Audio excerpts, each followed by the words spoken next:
good to come out here on the road, get a win. A lot of resiliency. Obviously, the way it started out, a 100-yard return after we drove the ball down on them. Thought we played good, efficient football. Thought our quarterback played good again. So he's continued to play well. That starts it. The run game was good.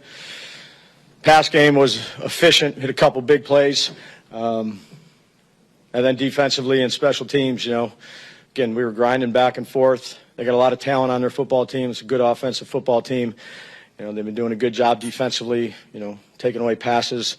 But proud of the guys to come out here, play a good game and get a win on the road. And, I think it was Tuesday, Gobi brought that play up to me. We talked about who we thought would be a good candidate to do the jump. And Isaiah, came to mind. And he executed perfectly. So proud of our team, our coaches. They put a lot of hard work in to come out here on the road. Started out similar, not the same, but similar to the Cleveland week when we bounced back. So proud of the guys, competed well, got the result we want. But really the process is what I'm proud of, how they stay true to it, how they practiced, how they prepared, meetings, all those type of things. So good win. What did you see that made you think that play would work here and against this team? Yeah, well, you put a lot of trust in your assistants. So Gobi thought it would be a good, he showed me a few clips and we held it too. We were, I kept asking for it during the game. I thought, we probably had a chance at it. And Gobi's like, I just want to set it up one more. And look, there's risk reward to it because if you get a penalty, then it's a first down for the offense. But I thought Gobi did a great job of just setting up the rush, called it at the perfect time, and then, Isaiah's over there before the play practicing get-offs and what he's doing. So he was prepared to go. We had Dexter in there. Well-executed play at a critical situation. Brian, did you guys notice that Tomlinson would always typically go real low when you block like that?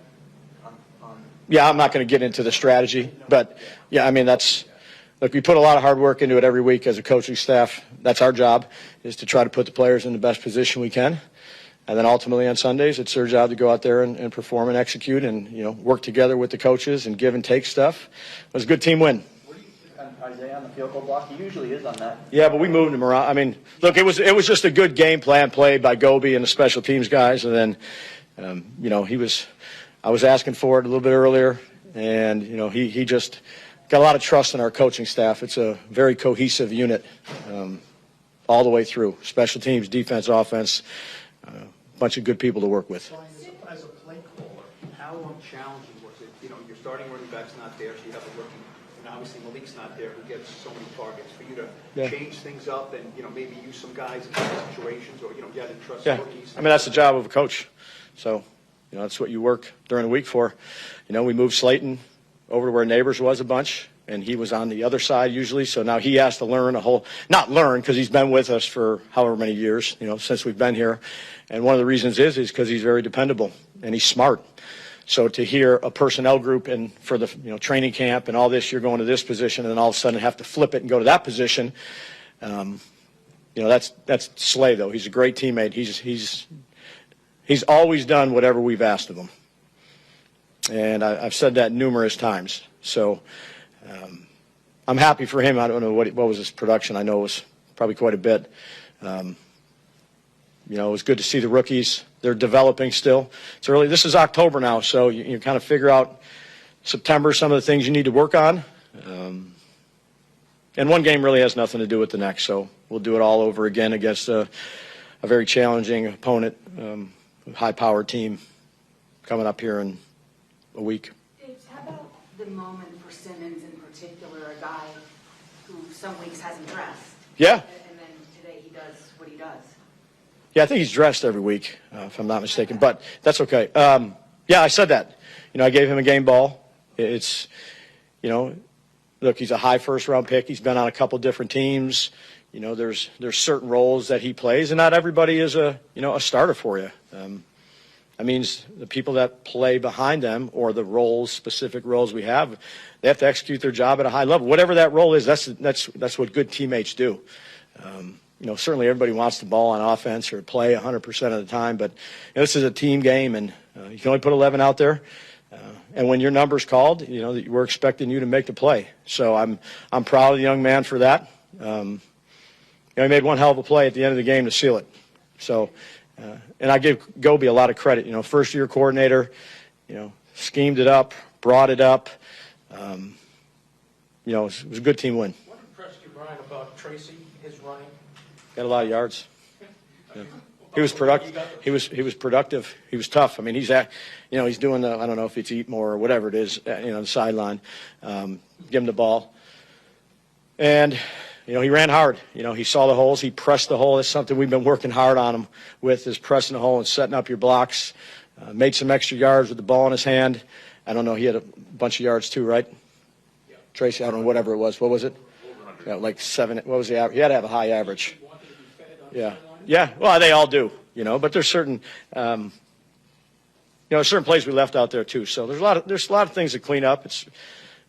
But I'm proud of our team. I'm proud of our coaches to come all the way across the country and, lose a tough couple games here in the last month, which I thought we competed at. I think we're getting better. We're certainly not there, but, I just think the cohesiveness of the staff, the players, I think that's important, particularly early on in the year. A lot of hard workers, a lot of team players, put the team first. But long way to go. It's one game in a tough environment. But what I'm proud of is, how they responded to early in the game. When that big play happened, it was very similar to Cleveland. And let me say this. Somebody asked, I think it was you, about the fans. Our fans were awesome again. They were at Washington, traveling out on the road. I mean, it's nice to hear, New York Giant chants at the end of the game. So shout out to the fans. Dave, how fun is it to coach Daniel Jones when he's playing the level he was at there? Well, it's always been fun to coach him because he's a true pro. So, again, I always want the results, but have a lot of confidence in him, how he's playing, how he's preparing. Feel comfortable putting the ball in his hands. That's what we did early in the game. We went after him a little bit, throwing the ball. So, I got a lot of confidence in him. How much do you think it helps? Go ahead.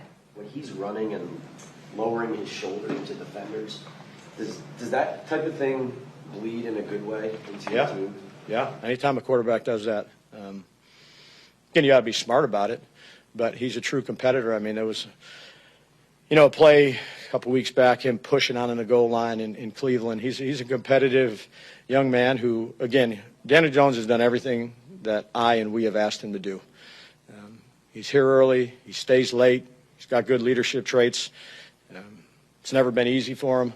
But everything we've asked him to do, he does it at the very best he can do it. And he's played some good football here. We're going to need him to continue to do that. What about Slayton? And I don't know what you make of that initial penalty, and then he comes right back though and gets a big touchdown catch. Yeah, I didn't see the play. That's certainly something that we showed abundance here the last couple weeks. I'm not sure he was really doing what I think he was doing, and he was very regretful and remorseful for doing it. So we've talked about it a bunch, but and then we go ahead and look, that play that he hit. He wasn't even a primary guy. So Wandell was, and they kind of played a little bit of a double move, and that was a secondary read, an unbelievable play by DJ to see it, and a great route by 86 on that big. I don't know how many yards was it, Jordan? 41. Okay. Dave, you mentioned couple more. You mentioned the environment here. Yeah. Your offensive line, I don't believe you had one pre-snap penalty. Yeah. How that group has come together. I mean, I don't know if you're able to do the things Yeah. you did offensively without that group putting on that performance. Yeah, I've said this. They're a veteran group, well coached by Carm and James.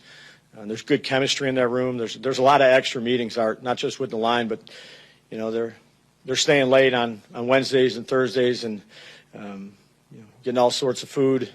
Running backs are staying in there. It's good food too. So it's just they're a close knit group, and that's what you need to be offensive line wise. And they're veterans that have played a lot of football. Again, this is our second win. Certainly, we'd like to have more,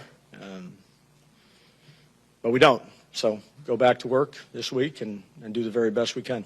How much Do you think it helped Tyrone Tracy that he got an opportunity to get in a rhythm, right? And do you think that matters more maybe for a young running back when he's more involved rather than having to sit there and wait for his opportunities? Yeah, I'd probably say that there's truth to that. I mean, I think for any running back, the more carries you get, the more lathered you get. But those carries have to be productive carries. You know, you go out and hand it off, and you gain a yard and 0, and you're, you know, one of the things, we were one of the more productive teams in the first 4 weeks of passing the football, self-scout-wise, on first down production, and less on run game.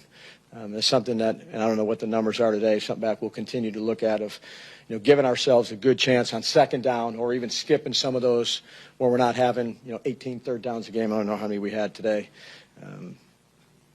But certainly, you know, I think for any player, when you get into a rhythm, you want a ball. It's like a streaky basketball shooter. The more you make and shoot, or the more you shoot, the more you're going to make. Brian, Last one. Have you, did you think at all about quarterback sneaking it on the play that Eric Gray fumbled? I mean, it was such a short distance there. Yeah, there was. Well, I'm not going to get into strategy. There was a couple things there. Look, they made a good play on the edge. We didn't get it in, and again, the thing I'm most proud of is how we came back here. Did you have to say anything in the sideline? You know, or just, you know, you got to go quick. You give them the ball on offense, but I mean, that's incredible. That's like a Say what? I don't know. Keep your heads up, or No, I said we should have profanity scored when we're down here. You know, that's the expectation. You know, no more of wishy, shoulda, coulda, woulda. Let's do it.